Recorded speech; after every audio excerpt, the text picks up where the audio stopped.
All exam GK GS question प्रश्न आहे पहिला. पृथ्वीच्या पृष्ठभागावर ॲल्युमिनियम हा धातू शेकडा किती प्रमाणात आढळतो?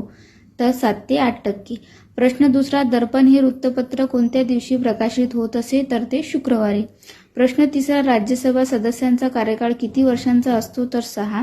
प्रश्न चौथा. भारतीय निवडणूक आयोगाचा उल्लेख कोणत्या कलमात आहे? तर 324 मध्ये.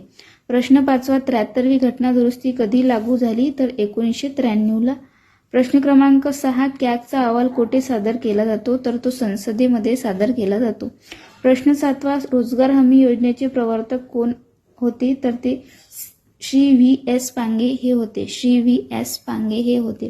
प्रश्न 8वा. आरबीआयचे पहिले गव्हर्नर जनरल कोण होते? तर सर ऑस्बॉर्न स्मिथ हे आरबीआयचे पहिले गव्हर्नर जनरल होते. हे होते ऑल एक्झामचे जीके जीएस क्वेश्चन. हे तुम्ही कोणती एक्झाम द्या त्या एक्झाममध्ये तुम्हाला वन लाइनरच्या किंवा विधानाच्या स्वरूपात विचारले जाऊ शकतात. व्हिडिओ आवडल्यास व्हिडिओला लाईक शेअर सबस्क्राईब करायला विसरू नका. धन्यवाद.